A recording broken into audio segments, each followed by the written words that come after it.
I'll do introductions. Okay. All right.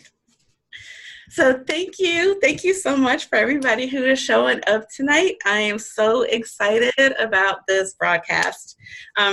For those of you, I'm sure the people who are on here already recognize the names. My name is Sacil Armstrong. I'm a social justice healer and I'll call myself an expert on interpersonal communications and I guess you would say spiritual things. I do a lot of combining politics with the spiritual because that's who we are. All pieces of us all make us who we are, and so I combine the two, and that manifests in me teaching anti-racism and working with women to help us work together better. So that's what I do. And then Karen Fleshman, oh my gosh, okay, you guys, we only met, what, a week ago? Week and a half ago, something like that. And it was kind of a fluke that I'm posting in Facebook on Susan Solomon's page. And this woman was like, you are my shero. Do you know Karen Fleshman? And I'm like, no, should I? She's like, yeah. And so I reach out to her and say, hey, I was told that I should know you. And she responds and says, I looked on your website. We should talk. And we talked on the phone last week and set up this webinar for today because we just clicked. And so Karen is a lawyer, she's an activist, and she teaches anti-racism in corporate settings, and she does a whole lot of other stuff that I will let her talk about. And she's currently writing a book about race and feminism. And since I am launching an online class called the intersection of race and feminism on October the 8th, we were like, hey, why don't we do something together? She wanted to interview me for the book. I needed to launch my class, and this webinar was born.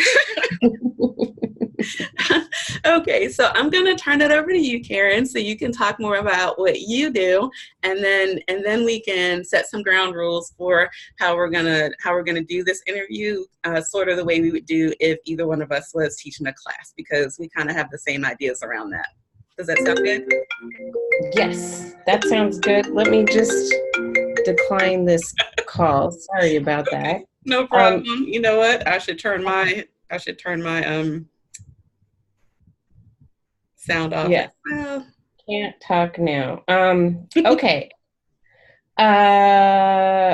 So thank you so much for that warm welcome. And I'm so excited. Thank you for everybody who is joining us here. And we're looking forward to your questions and what you want to talk about.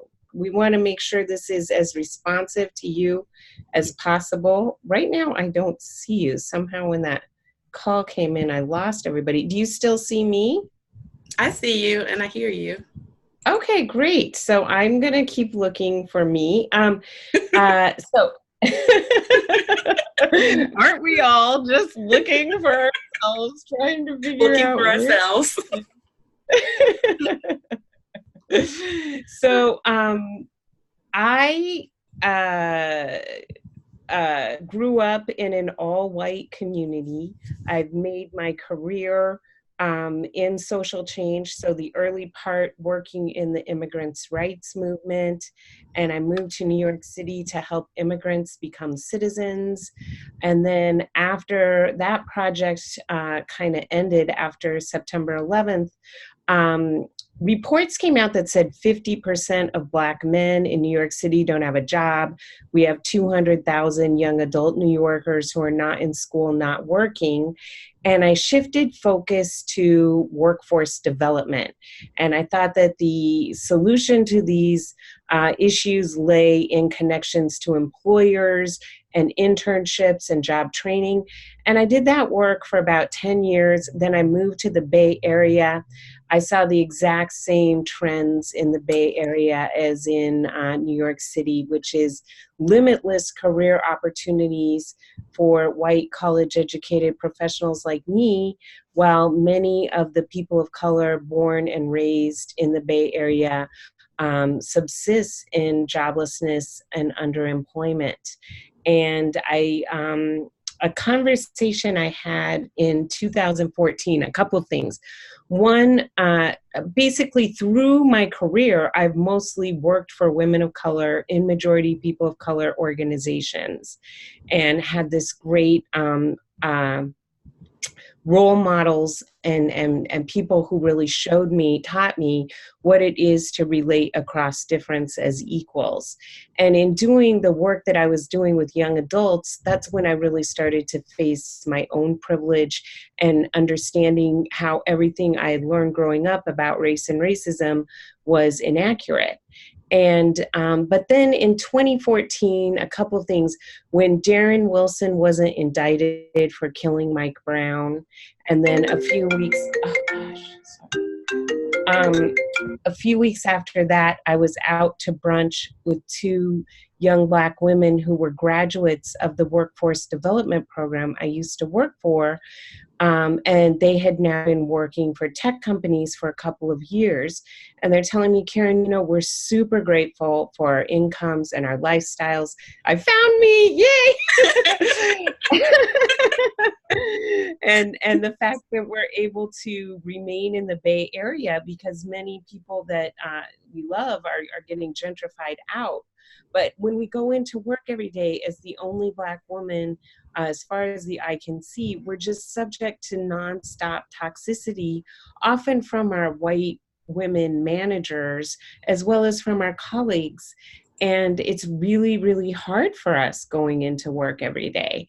And that was the moment when I realized, dang, here I am. I thought I was helping young people, connecting them to these great opportunities and incomes, but I'm actually sending them into harm's way. And that was when my focus shifted to how can we transform the workplace? And that was the genesis of how I got started in this work. And the name of my company is Racy Conversations. I like that. Okay, hold on one second. I am okay. I'm so sorry. I'm teaching a webinar right now. What? No. No, not alcohol. Well, I'm so sorry about this. That's okay. Okay, sorry about this. My son has like a okay, sorry. I don't know how to. I will talk while you handle that. So thank you so much. Thank you. Okay. You're welcome. So since she was giving her background, I will give a little bit about mine. I went to VCU for public relations and ended up working for nonprofits and small government for most of my career, doing communications and community relations. And it kind of evolved until I ended up being a community activist and helping a low income, high crime community to reduce the violent crime in your area. That was like my absolute favorite job that I ever had, besides working for myself. And what I learned in that job was that, well, what I already knew, but what that job reinforced was that everybody has the power. We all have the power to change our lives and affect other people's lives for the better. And so since that time when I was in that job, I've done a couple of other ones. And then when the election hit, when that happened, I was actually teaching art on the side as a side gig from my regular job. And people were so stressed, and people were online talking about, committing suicide and doing self-harm. And that was when I actually spoke up on Facebook and asked if people would be interested in participating in an online meditation group. And I was afraid to do it, but I put it out there. And then overnight, over 100 people responded and said yes. And that scared me even more because I had never done a Facebook Live or run a group. And so really quickly, I learned how to create a group and how to do a Facebook Live. Within a week, I was doing my first live meditation, and I did weekly live meditations for about a week. And so, about a year. And then, and since then, things happened in the group as far as, racism conversations. And so that's kind of how I evolved into teaching the online classes that I do. And the reason that I do the anti-racism online is to give people access that normally wouldn't have it, and because I don't want to put myself in that situation with the corporation. I really want to work with people who are aware that racism is an issue, and they're ready to take it on. They're ready to find out what it is that they can do in their daily lives that's going to make a difference. And so those are the people that I want to work with. I don't really want to work with, not saying that the companies you work with do this, but I don't want to work with groups of people who are trying to just check off a box to say, okay, we had the training and then let's move on. I'm really looking to work with individuals that are individually, singly committed to actually making a difference. And so that's why I offer what I do online. And then Karen and I had also discussed how being white and being Black also gives us a different kind of authority in different situations. And whereas I would have more authority to do this online as a teacher, she has more access to having people actually listen to what she says in those corporate settings. At which I take that responsibility very seriously to make sure that I am wielding it responsibly and making sure that your voice and other Black women's voices are centered in those conversations. Mm-hmm. And I do want to say one more thing. I'm sure you guys can see Maria Maggi, her name down there. She is somebody that I had asked to be here as a panelist because I didn't know how to add her as a moderator. She's going to be monitoring the chat. So if you guys have questions or comments or something that you want to say about what we're saying, you can put it in the chat, and Maria's going to be monitoring that and making sure that Karen and I get those questions and see what you guys are saying, because that way we can be focused on the conversation that we're having instead of trying to keep up with the chat at the same time. So just want to let you guys know that's why you see her name. Okay.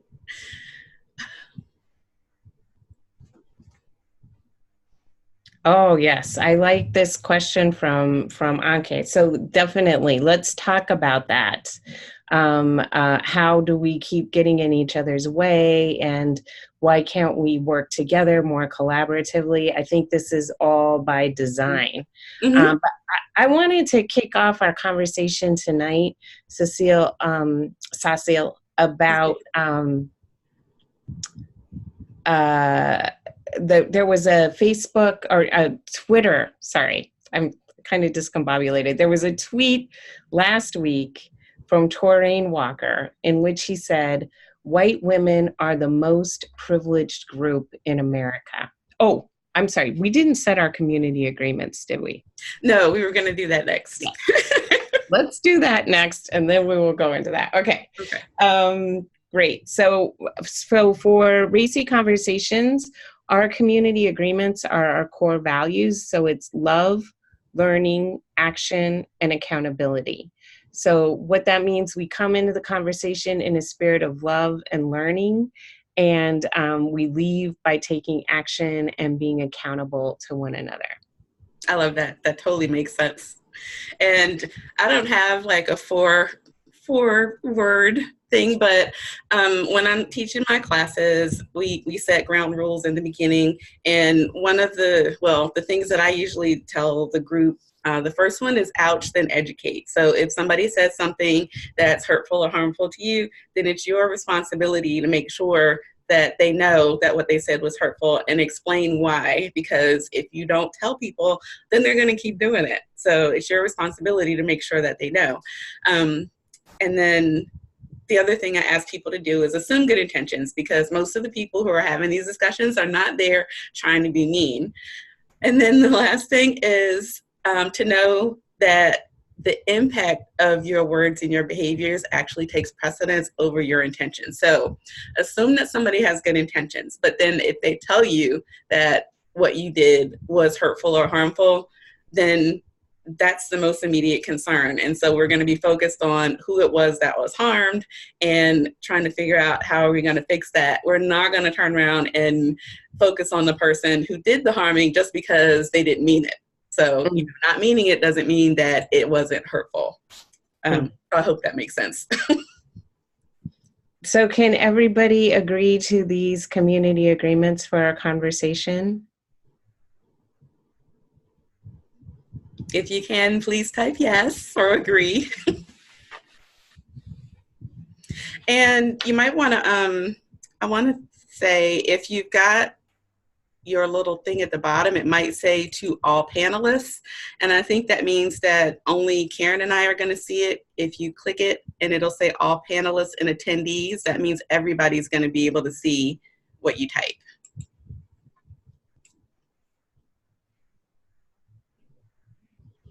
All right, thank you. Looks like everybody's saying yes. Hopefully everybody's saying yes and nobody's saying no. And one thing we also didn't talk about is what time are we going to end our conversation? Oh, I don't know, maybe around 10, maybe a little after, since it took us a while to get started. Yes, I would be willing to go until like 10:15, 10:30 if people want to. Okay. I could go all night. Don't even get me started on this topic and be like, are they ever going to be quiet? That would be me. Oh, okay. And I apologize about those phone calls. I don't know how to turn off FaceTime, I realize, while I'm online. So I apologize for those interruptions and hopefully have resolved the situation. My son is sick and he's with his father. So that was the nature of those calls. Okay. I'm going to try and be present for the rest of the time. Okay. So you were talking about a quote that you saw on Twitter. Yes. So it was on Twitter. I believe his name is Terrain Walker, and he said, "All white women are the most privileged group in America." And I just kind of mindlessly retweeted it. It didn't really sink into me what he was saying, into the depth of my mind. But my friend Syra Rao posted it on Facebook, and it led to this huge conversation, multiple threads. So I wanted to start by asking you about that. Sacil, do you believe that white women are the most privileged group in America? I can definitely see an argument for that. I know when people say, most of the time when people talk about the most privileged group, they say white men, because white men are the ones with power. But I can see an argument for white women being the most privileged group, because not only do they benefit from being white and their proximity to men when it comes to the feminist movement, when it comes to benefits from affirmative action and that kind of thing, the things that people typically talk about as being a benefit for people of color, it turns out that women are the ones that are benefiting from that more than people of color. And so anything that's designed for minorities, even if it's like the hiring practices or contracting, when people are talking about, you've got to hire a minority or a woman-owned business, a lot of times it's white women that are getting that business and not, a black man or a woman of color. And so I can definitely see how there can be an argument for that. They might not have the main power, but they've got proximity to power and then benefit from being a minority as well. And then turn around and sue against race-based affirmative action, saying I was denied an opportunity so that a lesser qualified person of color could have it. And then the other thing that white women have that there's not another group that has this is what people call white women's tears. That right there is a privilege that no other group has except for white women. And for those of you who don't know, white women's tears is when anything anything goes wrong, or something that makes a white woman uncomfortable, and there's a conversation or something that's happening, and then a white woman starts crying, and then all of a sudden all of the attention goes to her and trying to make her feel better, and then whatever it is that she did or whatever the conversation was, that totally gets forgotten, and the person who was harmed or the people who were the ones that were being attacked or whatever it was just totally get lost in the mix, and it turns into, you know, oh no, how do we make her feel better? And then whoever is the target that supposedly made her cry turns into the villain.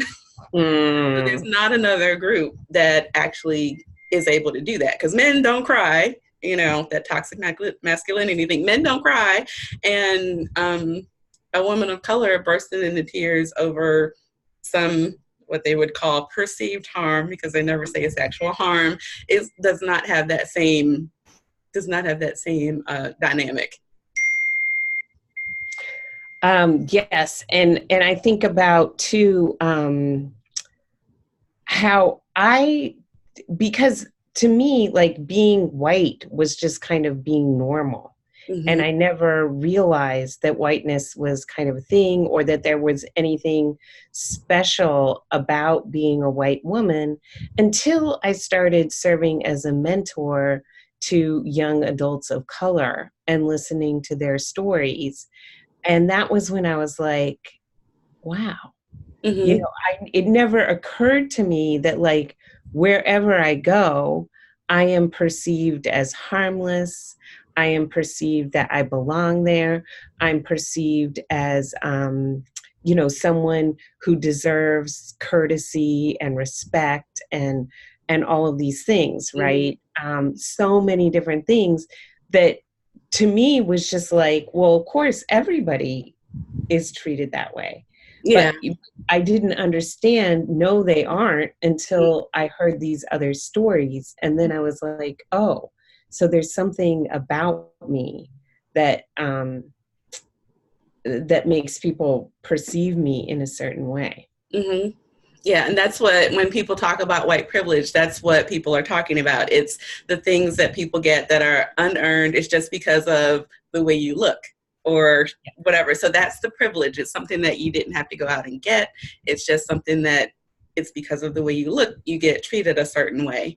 And in the class that I have that's launching on October the 8th, the intersection of race and feminism, in part 1, I talk a lot about that, how we are all indoctrinated from birth about how the way society is. And if you're white, your indoctrination is that white is normal. And so you never even think about what somebody else is going through, because white is the norm. White doesn't get mentioned. If you even say in a group, when you say white people, a lot of times people get offended because you're saying white people. But if you say black people or Asian people, nobody gets offended, because when you talk about race and ethnicity, people think people of color. And so you name them, but you don't name white people because that's the norm. And so, you know, I talk a lot about how that happens and how you recognize it and how you start to change it. You can't change something unless you can name it. Yes, yes. As you were speaking, I was thinking about whenever I start a post with the words white people : it will get, you know, twice the number of views, 50 times the number of comments. There's something about being called white people that makes white people extremely uncomfortable. The other thing is, I can use the words white people and make all kinds of Facebook posts. When my activists of color, Black women, anti-racism educators, they have to create like VV or WHYTE or all these things, because when they post the word white, then all these you know, white women will go to Facebook and tell them to take the post down, that it's traumatic, and they'll go into Facebook purgatory. But that never happens to me. Well, that's because white people are not used to being called out. They're not, and this is the other thing. If you post, I saw this on Twitter today. Anand, the guy that writes, who does he write for? I can't remember. He's a reporter He wrote the book Winner Takes All about philanthropy and rich mm-hmm. people. Yeah. He posted something today that said, it was something like, if white people like brown skin so much, they should invite us to the table. And when I saw it, I put a little heart on it, and I looked at the comments, and the first comment said, stop lumping all white people together in a group, you're creating division, or something like that. And I was like, oh my God. And so I told them, I was like, you totally missed the point. Yes, totally. Yeah. But white people Totally. don't like to be called white people as a group. It makes them uncomfortable because, they're used to be seen as individuals, and, it's all about individualism. I made it on my own. Nobody gave me anything. And then, but when you talk about Black people or Asian people, they talk about us as a group, and they don't see us as individuals. Like, we don't get that same courtesy that white people get. And that same rugged individualism myth. So when we were talking about white privilege, I was also going to talk about how I grew up with this narrative of, we have what we have because we work really hard and we earned it. And other families would be just fine too if they would work hard and they earned it. Yeah. So there was never any recognition of, okay, yes, my great-grandfather did work extremely hard. Being a homesteader in western Nebraska was no picnic, but he got 320 acres of land from the U.S. government for $10. 20 years after he gotten off the boat from Alsace-Lorraine in France and made his way out there, and then he became a naturalized citizen, and that land grant from the federal government became the basis of my mother's middle-class lifestyle, became the basis of my lifestyle. But had I not done this research about the Homestead Act, I would have no idea. I would just live with that narrative. Oh, we worked really hard, and that's why we're in the situation that we're in. Yeah, and then people are upset when people talk about reparations and how Black people never got their 40 acres and a mule, but white people got the 40 acres and a mule that the Black people didn't get. And then when they talk about generational wealth, and they're like, well, that was a long time ago. Well, you can say that because you benefited from it. When we didn't get what we were promised way back when, we'd be in the same position if we had gotten the same thing. Yes, and in the case of my great-grandfather, it was 320 acres. Right. It was not, insignificant. When they were trying to get people to go out west, they were giving away a lot of land for cheap. There's some crazy percent of Americans, like 46 million people in America, can trace their family having one of these land grant, because it was literally how the Midwest and Western part of the United States was settled, the kind of manifest destiny. But if people don't do the research like you did and don't know that that's how their family got their, wealth in the beginning, then it's easy to say, well, Black people are just lazy. They don't manage their wealth well, and it's like, even the part about, Black people living in the projects. There's more Black people living in the projects than white people, that whole stereotype. When the projects was first created, when Congress decided to do that, make public housing, they originally were only going to do it for white people. And then Republicans put it in that Black people could be in the projects too, thinking that they would get Democrats to vote no. But they went ahead and said, okay. And so, but it was going to be segregated. But then once they created the public housing, then they offered home loans, low interest home loans for white people to move out of public housing and move out to the suburbs. But those same loans were not available for Black people. So then white people moved out and Black people were left behind in public housing. And now there's this stereotype of these poor Black people living in public housing that can't get out, and aren't, willing to work hard enough, aren't smart enough to get out of public housing. But people don't recognize that the reason white people are not there as much is because they got low interest loans to go buy a home. And they got those from the government, and Black people didn't have that opportunity. Yes. And even in subsequent moves to try and redress for that, right?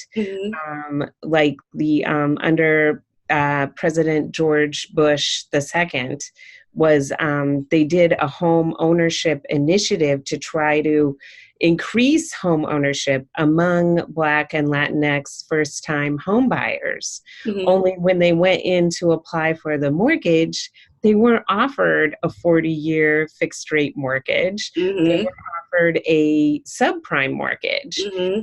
And then all of a sudden the adjustable rates kicked in and their payment went from $1,500 to $3,000. Mm-hmm. And they wound up losing their home in foreclosure. All the money that they had saved for the down payment went to the bank that sold them the bad mortgage. Mm-hmm. The mortgage had been bundled with a bunch of others and traded by hedge funders. Mm-hmm.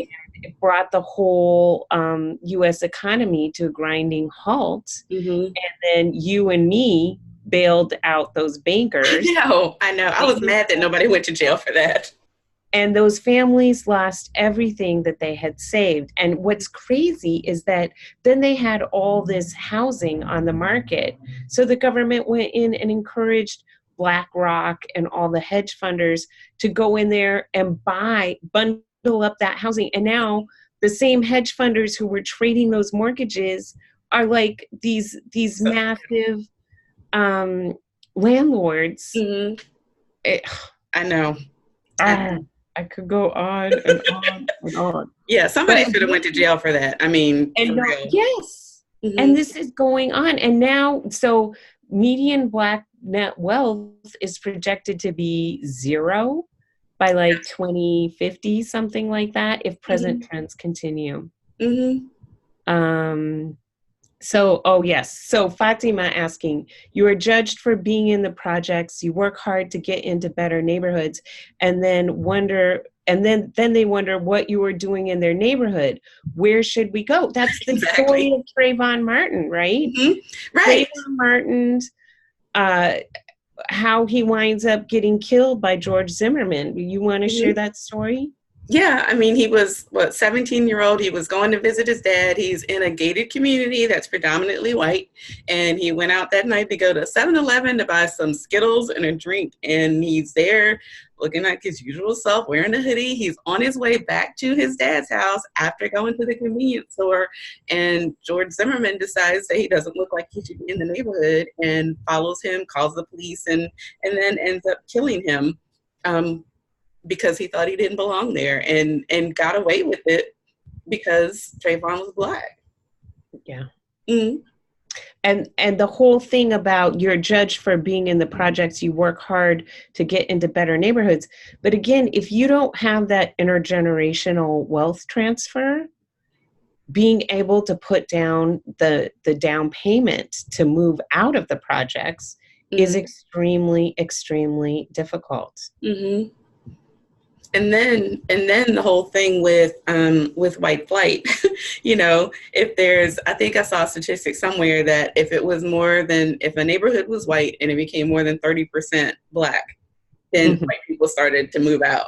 They automatically assume that if Black people move in, the neighborhood is going to go down because they associate Blackness with not keeping up your lawn, not taking care of your stuff, with being, violent and crime and all of that kind of stuff. They just associate Black people with that. And I think that's really ironic because if you look at the history of who has perpetrated violence on whom, it's been white people that have perpetrated violence on Black people. But then for some reason, they think that we're the violent ones.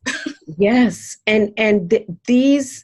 So when I first started in this work, I used to call it naturally occurring all white social circles. And kind of like the community that I grew up in, which was an all white community. I just kind of thought, well, maybe, it was because white people just wanted to live here or these types of things. I did not realize that these were extremely intentionally created. Right. So that from like the 1880s to the 1940s, we have this emergence of what's called the sundown town.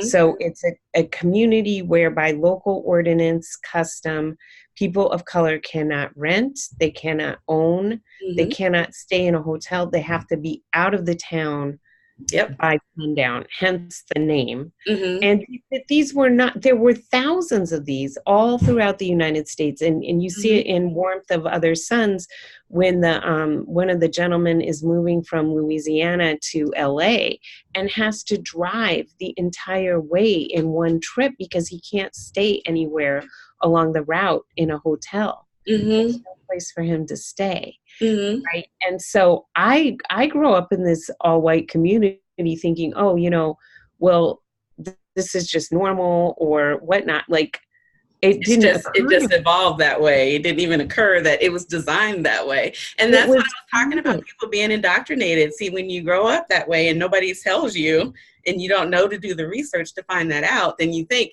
oh, this is just the way it is. Blacks and whites are just separate. No, we're not just naturally separate. Before, what was it, 1450? Blacks and whites weren't even designated as races. yes, it was all created by power. And even in the early colonial times, mm-hmm. Black people and white people were intermarrying and working side by side, white indentured servants and Black people, There Black were black indentured indentured servants. servants too, yeah. And then power was like, oh, well, you know what, we're going to call them enslaved people, and they're going to have to do that for life, and their Mm-hmm. kids will have the same status that they do. Mm-hmm. And you white people, white woman, we are going to treat you like this delicate, vulnerable being that has to Mm-hmm. be protected. And you, white man, we're going to make you do service on these militias. um, that's mandatory. It's like the draft. You have to Mm-hmm. go a certain period of time, and we're going to give you a gun so Mm-hmm. you can enforce white racial superiority and catch runaway enslaved people and genocide and land remove Mm-hmm. Native Americans. Mm-hmm. And it wasn't all done all at one time. It was like piece by piece as people were figuring out how do we hold on to our wealth, because the wealthy people, the white men who were landowners, knew that they were outnumbered by all the people who were poor. And so when the poor people, white and black, were getting together and trying to figure out, okay, how are we going to make this more equitable? Then the landowners were like, we got to do something to split them up. And as soon as they made the poor white people, start feeling like they were above the poor black people that were in the same situation, that's when everything, went to hell. That's when everything split. Because then the white people, even though they didn't get anything really, all they got was like a little bit of status. They didn't get any money. They didn't get anything, but they felt like they were better than somebody. And that was enough to make them not keep fighting for everybody. I'm going to see if I can find something because I have it.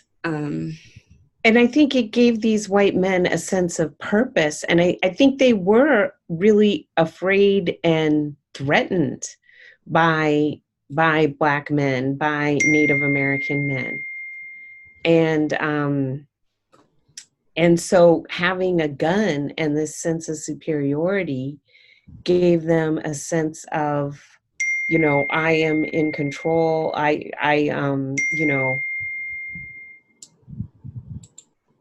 This kind of sense of superiority. Right. And can I do a question from Lisa? Uh-huh. I'm wondering why those white women in corporations treated the young Black women badly. What kinds of things did they do and say? Presumably, they were professional, educated, and probably many liberal people. They would say things to them like, we just hired you because you're Black. Or they would treat them like they were inferior, or their education was not on par. Just these kinds of little digs all the time. And those were the types of things, which I think is very much rooted in what we're talking about right now. Have you ever experienced degrading treatment from white women in the workplace? And yeah, I've had people ask me if I was hired by affirmative action, I've had people who don't work in the department that I work in, but they still want to know, how did you get this job? You know, I've had people just, I don't know, just say stuff that I know that they wouldn't say to a white person. I worked at this one place. It was my first real job out of college, and I had been there for several years and worked my way up from a volunteer to being the worked my way up in the marketing department, and the marketing director had left, and so I was acting marketing director, and they were doing interviews to hire somebody, and all the volunteers in this place just knew that I was going to get the job. I mean, some of them, I didn't even know this, had written letters to the executive director saying, Sacil would be great for this. People had actually purchased gifts that they were going to give me when I got the job. And I had done my interview, but the executive director was taking a long time. She was really dragging her feet to make a decision. And so I figured out that she didn't want me to have the job. And so I went and I asked her about it. And I was like, you know, you're taking a long time with this, and I just have a feeling that you really don't want me for the job. And her response was, well, you're under 30, which I was 27 at the time. She said, you're under 30 and you wear your hair in cornrows and you would be the only one on the board. And I said, the only one what? Because there's 2 women on the board. So what do you mean? I knew exactly what she meant, but that's what I said. And she just kind of looked at me and didn't say anything. And so when I left out of her office, I was just kind of like, and her secretary came running behind me and she grabs me and she goes, you know, you can sue her for that, right? And I was like, I didn't, but I was like, okay, but I didn't want to sue. So I just went and found another job. And then when I turned in my notice, she goes, but Sacil, I haven't made my decision yet. And so I was like, yeah, you did. And what was funny was when I left and went to the other job, she had asked me if I would look over the other people who had applied and give her feedback. And I did. I gave her feedback on the ones that I thought were decent and the ones that I was like, oh my God, this person is going to be trouble. This person is not even being truthful, and pointed out why. And the one person that I told her that was lying on their resume was the person she hired, and she ended up being a disaster. Oh my God. What a story. Mm-hmm. And so I think my theory is that white women view women of color as threats, and, you know, and view other women, actually, not only women of color, but white women as well, as threats to their proximity to white men in the workplace. Because I myself have experienced really harmful treatment by white women in the workplace.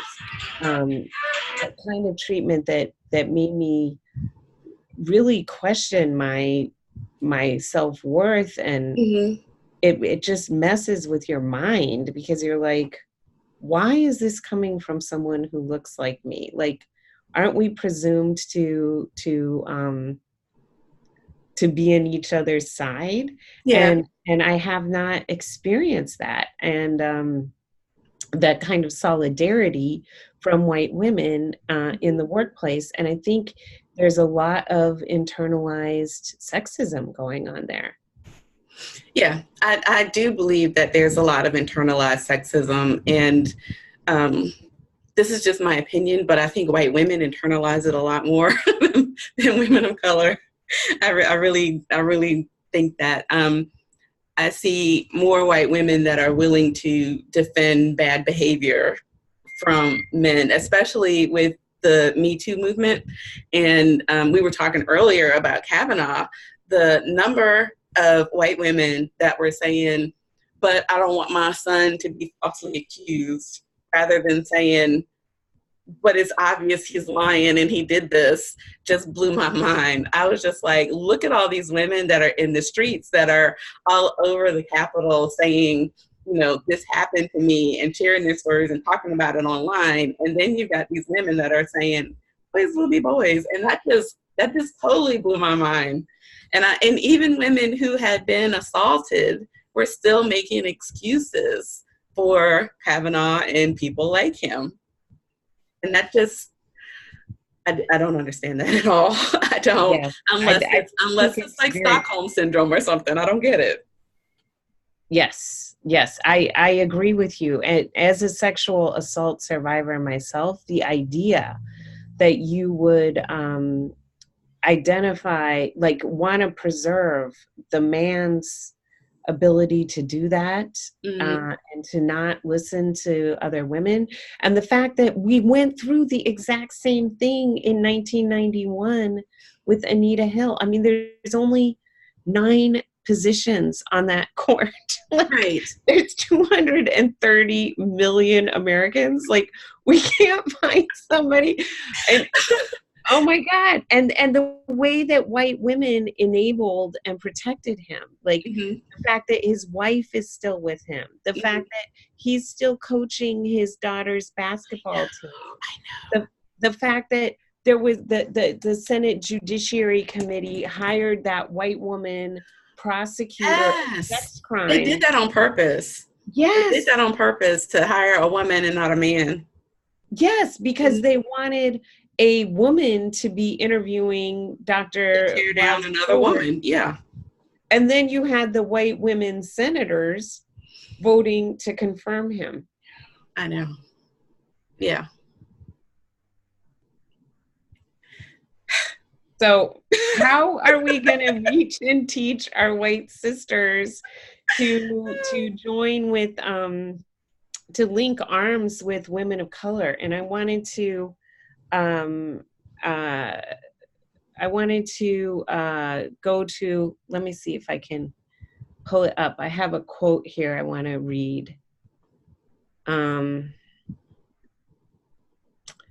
This is from Audre Lorde back in 1980. The future of our Earth may depend upon the ability of all women to identify and develop new definitions of power and new patterns of relating across difference. The old definitions have not served us, nor the Earth that supports us. The old patterns, no matter how cleverly rearranged to imitate progress, still condemn us to cosmetically altered repetitions of the same old exchanges, the same old guilt, hatred, recrimination, lamentation, and suspicion. For we have built into all of us old blueprints of expectation and response, old structures of oppression, and these must be altered at the same time as we alter the living conditions which are a result of those structures. For the master's tools will never dismantle the master's house. Oh, that's it. That's it. That's basically saying the people and the structures that created the problem can't solve the problem. Mm-hmm. And how are we going to get to the point where we can center the most marginalized women as the leaders of the movement with white women following and supporting? I think I think it's going to take training and learning that um, racism is a structure. It's not a behavior. You can be Mm. prejudiced, you can discriminate, and when people call you a racist, it's about upholding a racist structure. The structure, the system is what's racist. And associating being a racist with being bad or racist behavior with being bad rather than just being ignorant or unknowing is the thing because nobody wants to be bad. Nobody wants to be ignorant. Oh my gosh, I love him. I I love love him. him Yes. too. So I think if you can separate the feeling of I'm a bad person if I do something that people perceive as racist, or if I do something, whatever. If you can separate that I'm a bad person from the action, then people are more willing to listen about what needs to change. But as soon as people start feeling like, if you say that I did something bad, um, then I'm a bad person, and then they're going to be defensive. And then figuring out that you can still be a good person and still do racist stuff. Joe Biden is a good person. I think he's a nice guy, and he does racist stuff all the time. And people want to give him a pass because he's an old guy and he's a nice guy. But he does racist stuff and he does sexist stuff and he should not get a pass. So there's the thing.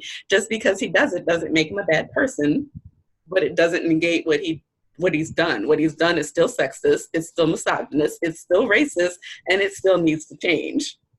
And he doesn't have any self-awareness that it is a problem, right, or something that he is actively engaged in changing. Exactly. I love how in How to Be an Anti-Racist, Dr. Kendi says, policies, beliefs are either racist or they're anti-racist. Mm-hmm. There is no middle ground. Mm-hmm. That's true. It's like you're constantly wearing a removable name tag that says racist and anti-racist. Mm-hmm. Because at one moment, anytime we lapse into not actively engaged in countering and confronting and dismantling racism, mm-hmm. then we are engaged in racism. It's the mm-hmm. status quo. Right. And so in order to confront, we have to really be actively engaged. And it's right. not just about changing beliefs, but about confronting policy and, mm-hmm. and changing policy and power. Yes. I love that he talks about that. Yes. And so, like I was saying, it's about not taking everything personally. It's not about you individually. It's about you, I can't say unknowingly, but unconsciously supporting the system by just going along with things as they are. If you're not willing to look objectively at what's happening to other people and then say, I'm going to do something else about it, then you are supporting a racist system.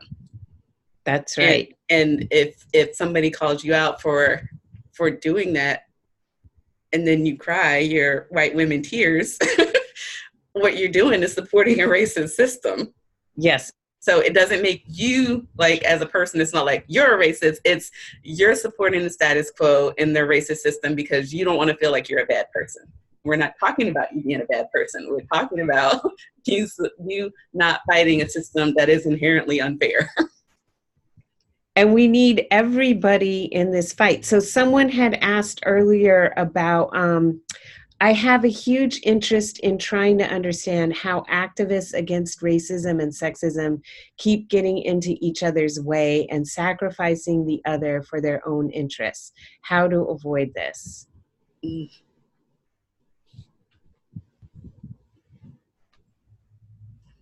Okay, I was reading a different question. I'm sorry. Oh, do you want me to repeat? Yes, please. This is from way earlier.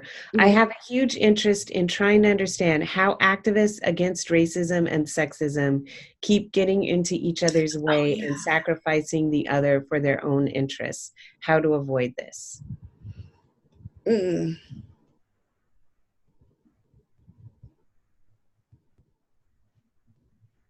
That one, I don't know. If you're sacrificing somebody else for your own self-interest, that's not a question of racism or sexism. That's a question of your own ethics.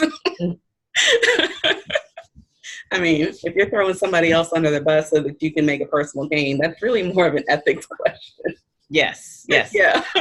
I will say this, that I have seen so many activist coalitions, fall apart because people start fighting with each other, and there's a lot of personalities and then miscommunication, and I don't know. So my whole thing is, if you have a challenge with someone, you need to talk to that person directly. Mm-hmm. You need to sit down and have a conversation and not talk about them or your frustration about that person behind their back, or try to get other people to see your point of view, but speak with them directly and try to work things out, and I believe strongly in diversity of tactics. Like, we need all kinds of people. We need artists, and we need poets, and we need engineers, and everybody. Yes, everybody has a role. And it's not, again, the master's tools will never dismantle the master's. We don't need another hierarchy. Right. Right. Well, the thing about having that discussion, though, is some people identify so much with their role. I mean, there are white women activists out there who are like, I'm an anti-racist. I amplify Black women's voices. I do this, and then they turn around and they do something that's obviously racist, and then they don't want to own it, or they'll own it and say, "Oh, I messed up," but then they don't demonstrate that they learned from it, and they'll turn around and do the same thing again, and they're not showing that they learned anything from it, but they're still out there promoting themselves as being this solid ally to women of color. And part of that, I think, is instead of saying, I'm this great ally and marketing yourself as an expert, then say, this is what I'm striving for, and this is what I do, and help other white women learn how to drop their defenses so that they can start learning, instead of marketing yourself as an expert and then getting defensive when somebody calls you out for not holding up your own ideals. Oh my gosh. Yes. I was on, we did a fishbowl at this place called The Wing, which is an all women's co-working space here in San Francisco. Is a fishbowl on ending the empathy gap for women of color. And I was the only white woman on it. And the participants, it was half women of color, half white women, and there was an empty chair on the fishbowl, so people could come up and ask questions. And of course, it was woman of color after women of color coming up and asking questions, while all the white women were sitting in the room like. So finally, this white woman got up and asked a question, and I was sitting next to the empty chair, and I was like, I said, that's a really good question, blah, blah, blah.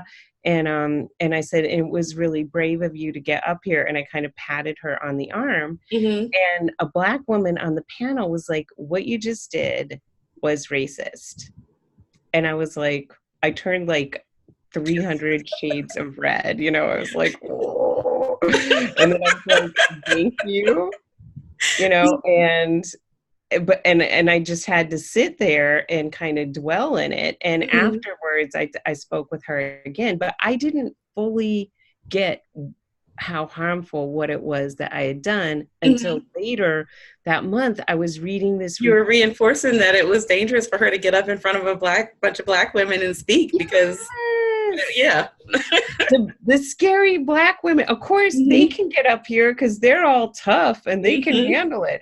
But we poor little white women, oh my God, we have to get up here. And what if they don't like what we have to say? And all, I was like, dang, here I am. I'm supposed to be representing what it is to close the empathy gap for women of color. And I myself am demonstrating my total lack of empathy. But see, you didn't cry. I didn't cry. I did say thank you, and I sat there and I didn't start arguing with her or saying, but I'm a good person. Right. Although I'm not going to lie, those thoughts did, cross my mind. It's okay to think it, just not to say it out loud right there in the moment. But I felt after I realized it, I then sent her, because I had thanked her then, but I sent her another email where I really, named it and thanked her. Because it took, that was really brave of her to call me out on it and to not let it fly. So I was going to say that too, because so often Black women and other women of color see stuff like that and we just swallow it. We don't say anything because we know that most of the time we're going to be the ones to catch the backlash, So she must have been pretty sure that you weren't going to cry, because if you had cried, that would have made the half of the room that was white women be on your side against all the other Black women in the room.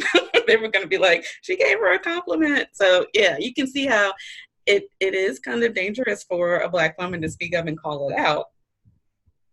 And how white women have to grow the hell up. Yeah. We have to grow, we have to become adults Mm-hmm. and be in the conversation. And yes, we may screw up and people may call us out, but you know what? We're still going to have a job the next day. We're still going to have a place to live. Like, Mm-hmm.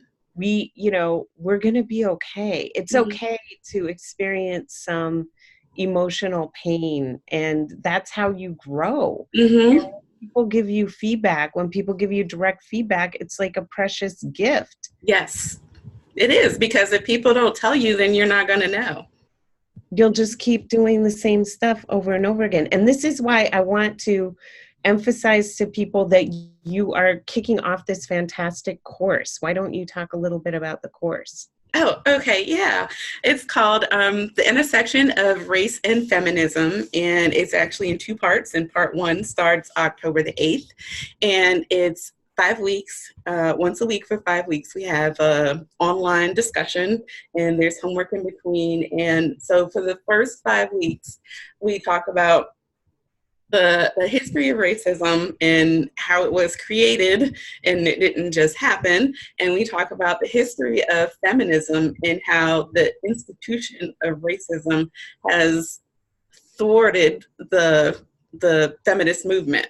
And so we talk about that history and how things that happened hundreds of years ago actually inform the way people believe and behave right now. And then the second part, which is another 5 weeks, it starts November the 19th. And is again, it's 5 weeks, once a week. The second part, we review the history a little bit, and then we dive deep into, okay, we talked about all the stuff that informs our beliefs and our behaviors right now, and what are those beliefs and behaviors, and what is stopping us from changing, and what can we do to recognize what it is that we believe that's not based in fact, and what can we do about this thing called white fragility so that we can get rid of it, or at least be aware of it, and be aware enough to recognize when we're about to do something, or recognize when we've just done something, and know that nobody's perfect. Nobody's perfect. We're all going to make mistakes when we're working on this stuff. And then at the end of the second 5 weeks, we go over the women's organizations in your community and talk about who do they actually serve and who do they actually benefit. And, you know, who are the women that are in these organizations? And then we actually write out, what are you going to do about it? So, in your community, if you know the women's organizations and who are the powerful women in your community, and you now know, since you know the history and you know about the reactions that people have trying not to be uncomfortable, what are you going to do in your daily life to make things different? And we get specific about that. Yes, I love that. And we write it down, and there's like a promise page on what you're going to do and who you're going to talk to. Good. Yes. And Yeah. I think this is what, you know, there were throughout the 1920s through the 1970s, there were the mothers of massive resistance, these white women activists who did everything they could to impede the civil rights movement. Oh, you want to integrate my kids' school? I'm going to do a petition drive to keep it segregated. Oh, now I'm going to get on the textbook committee and decide what books we read. Now I'm going to teach Sunday school and teach white supremacy in Sunday school. You know, just all of these. And what it's going to take to dismantle racism is going to be that same effort. That same level of intensity yes. going up against opposite way. Yep. No, this has to stop, and I'm going to use my privilege and my power to argue against it. And you know who it's actually going to benefit are my kids, because my kids are going to benefit a lot from going to an integrated school where they can learn how to relate with all kinds of kids and not grow up in this kind of bubble, not understanding anything. Because by the time our kids are in the peak of their careers, guess what? White people are no longer going to be the majority. So if they don't know how to do this stuff, we are setting them up to actually fail. Well, when you mentioned that about it's going to benefit your kids, I just wanted to say that that's one of the things with this insidious white supremacy indoctrination that we have in this country is that people think that, well, people act like white people only being around white people and only knowing their own particular white culture means they're not missing out on anything by not knowing other cultures, you know. But if Black people are insulated and don't want to know the dominant culture, then people act like they're missing out because they're not participating in the mainstream. When I think it's really easy to see, for me it is anyway, that if anybody's excluding or only being insular with their own, if you only know your own, then you're missing out on a whole lot. Mm. On the other hand, I think it's extremely important in this work to respect all Black spaces and to understand that people need a healing space with just their people so that they can detox from being around white people and not feel like, oh, I need to go, or, those types of things that I need to. Everything doesn't have to be, everything everywhere doesn't have to be integrated. White people have plenty of places to go. Yes. So it's okay for Black people to have their own space. Yes, exactly. They just don't name it white spaces. They just call it normal. Yes. Mm-hmm. Okay, let's see. Lisa asked, okay, wait a second. Let's see. Oh, I'm going backwards in time. Let me see if there's anything. Okay, I haven't read that yet. So you want to talk about race? She talks about throwing people under the bus. Okay, I have that on my list. I have not read that yet. I do follow her. I love her work. Yes, she is brilliant. I totally love her. And she actually had a post, after that horrible white supremacist terrorism in El Paso. She had a post where she spoke to white people and said, hey, what do you want your identity to be? How are you going to form a positive white identity without these terrible behaviors? And I think this is an extremely important point, is that we have to find a way of being white without being oppressive. We can't become something that we're not, right? And how do we find the positive aspects of white culture and form a sense of healthy pride around that's not around superiority, but around something that we have a shared value of. Right. And I think it's especially important that it not be an elitist thing, right? Yes. Because I think that is what is alienating so many people, is they're out there. I mean, the struggles of white people right now are real. They are, suicide is through the roof, alcoholism, death by opioid, white longevity is actually decreasing. But I think that the whole ideology of white supremacy has a huge impact in that, because they are deliberately choosing policies and to vote for people who make them feel good about being white. At the same time, they're putting into place these policies that are hurt them. Hurting them. But I can't come in there and tell them it's wrong to be white. But it can't be wrong to be white, because you can't help it. I was born white. Like, what am I going to do? Way. Yeah, nobody's born wrong. Yeah. I wasn't born wrong, right? Right. But how can we find a sense of celebration of our shared values or our families and all of these types of things without having the oppressive behavior and without believing in superiority? That kind of goes back to what I was saying about the system. It's a racist system, and about not internalizing, because the system was set up by people who look like me, I'm a bad person. that's not what that means. The system was set up and by people who, were around a long time ago. They're all dead and gone, but the system is still here. And so it's on the people who are here now to say, no, this isn't what we want. We want something better. And just because the system was set up by your ancestors doesn't make you bad, but it does make you responsible for tearing it down. Yes, yes. Mm-hmm. Did someone ask something about Ijeoma saying that we throw each other under the bus? She was saying that she talked about it in chapter 5. Yes. I need to look. And I often find, like, I also see this a lot with like allyship kind of politics, like, oh, you're not doing that right. You know, like allies calling out other allies and this type of thing. And it's just like, can you give people credit for doing what they know how to do and then call them in instead of call them out?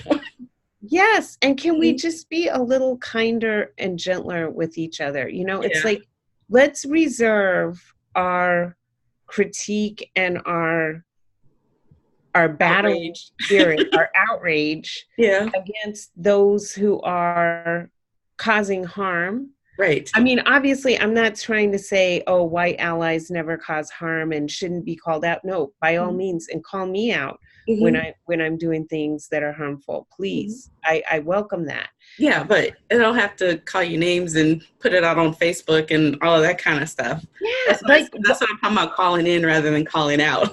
I'd much rather just pick up the phone and be like, hey, Karen, this is what happened and this is how I felt and this is what this was and this really was racist. And then you can be like, I'm sorry. And then I'll be like, okay, cool. And then if I do something, then you say the same thing. I'd rather call somebody in, because the minute you start jumping on people for what they don't know or what they didn't mean to do, then you shut down communication and then you're no longer working together and then the movement falls. And then we get so like, oh, I can't do this or I can't do that. I'm going to, I have to tread this like extremely narrow path and I have to explain and justify everything. It's like. Right. Or I maintain that I'm the expert and I don't take what anybody says. Yes. And it's also unhealthy. Like, and that's why in my racism classes, I'd start off in the beginning saying no blame, no shame, no guilt. That doesn't mean that nobody's going to feel blame, shame, or guilt, but it means that I am not pushing blame, shame, or guilt on anybody that's in my class, because I can't blame you for something that you didn't set up. You didn't set up the system. I'm not going to shame you for that. And I'm not going to make you feel guilty about stuff that you had no control over. But the thing is, if you're in my class and you're learning the true history, once you learn, then it is your responsibility to do better. And to be accountable. You the facts, helping you develop tools to do something about it. And it's not like major stuff like you got to go give a speech or you got to become the leader of a movement. This is just regular stuff that you can do in your day-to-day life. That is so. And that's what makes the difference. And this is why it's so important to pay Black women anti-racism educators to do this work. And your work is extremely valuable and deserves to be compensated, because it's a lot of emotional labor. You had to do a lot of research to develop your program, create your program, and create a whole system, as well as holding people accountable. So it's great to say, I'm not going to shame you, I'm not going to blame you, but we do, people do start to do these things and become really defensive. And the fact that you are holding them to account is extremely, extremely important in helping us to develop resiliency and to stay in. Thank you. Thank you for that. I really do appreciate that. I do. And I'm going to share with the group, talking about paying Black women for their work. I was telling you, I think about doing a program, possibly doing a program here locally, and knowing what I put into this. It's a whole course. And this one group was talking about having me come in, and one of the women that I was talking with was talking to other people in the group, and I was going to charge them $695 for this 8-week program. And the woman went back and told people that I was charging $6.95 a person per class. And when somebody said, I don't think that's right. And so she came back to me about it. And she laughed when she was telling me. And I was so angry. I was angry and I was hurt. And so I didn't say anything at the time. But the next time I talked to her, I was like, that was really disrespectful. I was like, if you were talking to a white person who had developed a curriculum that was going to be 8 weeks and they were going to be coming to your place to present to your group, would you have ever even thought that they were going to do it for $6.95 a person each week, that they would be paid that way? Or would you have listened that it was $695 for the 8 weeks? And she kept saying, well, I didn't understand about the format and this and that and the other, but I didn't let her off the hook. I was like, this isn't about the format. This is about your respect for my work and my expertise and what I'm teaching. I was like, that's what this is about. Because I don't think you would have said that to a white person. And I said, and you don't have to admit that to me, but I want you to think about it when we get off the phone, and I want you to be honest with yourself. And so that was how I left it with her. But she must have been okay with it, because then we met in person and talked. So yeah, there's a lot to be said. I've had a lot of white women that have told me that the things that I'm teaching are very important and everybody needs to know, and I should be doing it for free because they need to know it. I'm like, I didn't experience the things that I experienced, and then learn how to communicate those things and all of that just to give it away while I'm doing a full-time job too. No, if I'm going to do this, which I'm called to do, I have to be able to sustain myself. And so I'm offering something of value and asking for something of value in return. That's an even exchange. And we do the things that we value, right? Like you're going to be much more inclined to complete the course.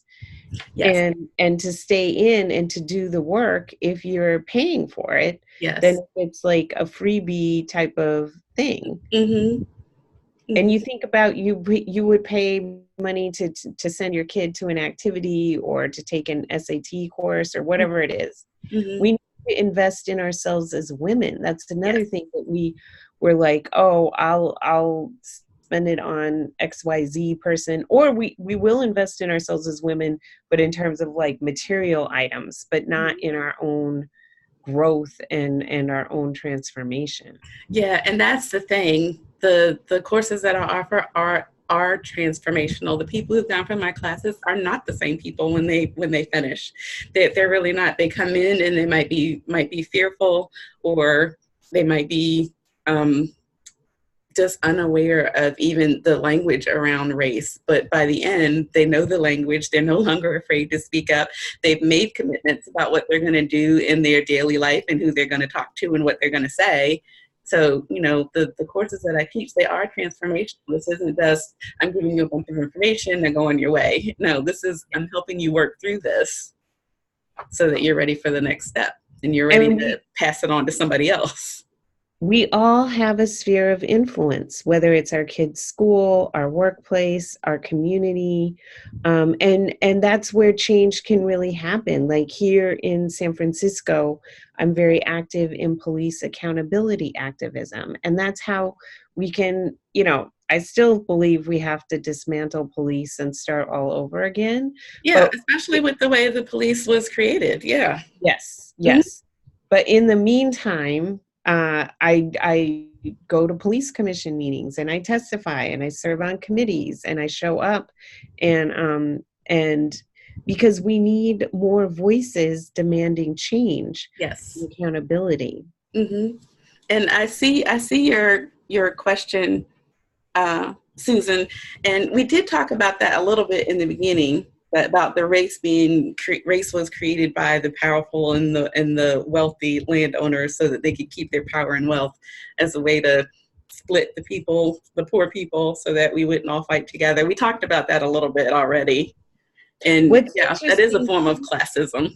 With the 1619 Project is the other group who came over in 1619. So not only were the first enslaved Africans arriving in in Jamestown, but a boatload of white women who came as tobacco brides because the Hmm. white guys who were running Jamestown were like, oh, we need some women here.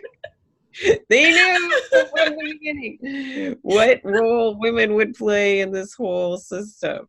Well, speaking of the 1600s, this was what I was looking for before when we were talking about how they started making different rules for white people and black people. And yes, the first enslaved Africans came over in 1619, but that still wasn't codified yet. There were still a lot of black people that were indentured servants. But in 1640, that was when they basically legalized slavery because there were three indentured servants. It was a Dutchman, a Scotsman, and then an African man named John Punch. They all escaped together, and all three of them were caught. And then the Dutchman and the Scotsman were both given an additional 4 years of indentured servitude. But then John Punch, the black guy who did the exact same thing, was with them, got caught the same way. He was sentenced to a lifetime of servitude. And so that was the beginning of legalized, codified slavery right there. And sounds like the beginning of mass incarceration as well, because that's the exact same trends we have today, right? Mm-hmm. When black men and white men commit the same crimes, then the punishment is very, very different. And that's when that happened. That gave the poor white men the incentive to have allegiance with the rich white guy so that they could get off a little lighter rather than keeping their allegiance with the other black men that were enslaved to fight against the wealthy. So just that little bit of difference, just making the one black man, giving him a lifetime and giving the other two 4 years, that was the beginning. Wow. Yeah. Interesting. Okay, it is 7:23. We said we go until 10:30. Are there any other questions that people want us to talk about? I don't know. I think this was a pretty good discussion. Yeah, I am so excited to have had this conversation with you. So my book will be coming out hopefully in a year, like if I can finish it on time. It's What's the name of it again? It's called Dear White Women, A Guide to Confronting Our Racism and Helping Build a Just, Equitable Society. I like that. So I'm trying to get it out before the election. Of course, we didn't even talk about ye old election, but I don't want to introduce that topic at the tail end. But we know that white women made up 42% of the electorate in 2016. Black and Latinx men and women voters combined made up 20% of the electorate. So we really got, people say, oh, don't try to flip the white Trump voters, but I really do think we need to, some white women need to go out there and try and flip some of these. I don't know if you can flip Trump voters. I think we need to get the people who didn't come out to vote. I mean, I think we need a lot of fire into them and get them out to the polls. Yes. Yeah. Some white women Trump voters did flip in the 2018. That's true. Where they broke and went for Democrats in the House, which was part of the reason why we took back the House. But I agree with you. We need everything. We need massive mobilization, particularly, I would say, of Black and Latinx millennial voters. Yes. And now the millennials need to really come out, seriously, because they're the ones that are going to feel the brunt of all the like climate policies and all of that kind of stuff. They need to come out. Yes, definitely. Well, thank you. I want to thank you so much for this. I'm so glad that you wanted to interview me, and I enjoyed this conversation, and I'm glad that people came out and had good questions. I hope you guys enjoyed this. And I do want to remind everybody that this is recorded, and so you'll be getting a follow-up email about this. Anybody who participated is going to get a discount code for my class. If if you wanted to sign up either for part one or for both, you get a discount code for both. And if anybody signed up for this but wasn't able to attend, then I'll be sending out a link to the recording in a couple of days. So thank you so much for hosting. It was so amazing, and thank you to everybody who participated. It was really lovely to hear your questions, and yeah, keep in touch. yeah, I definitely would love to continue talking with you and do something in the future, We'll because have to do we're this. vibing. Definitely, woman. Big hug to you. Hugs to you too, and hugs to everybody else that's out there. Y'all know I always say, I'm sending you love. There's nothing you can do about it. Yes, yes, I send you love too, and I feel your love so deeply. Thank you. Just such a beautiful spirit that you have, Virgo. Aw, thank you. I feel yours too. All right. Well, you have a good night. You You too. still got a Bye. little time. It's 10:30 here. It's 7:30 there. Good night, everybody. Thank you Good for night, joining. y'all. Bye. Bye.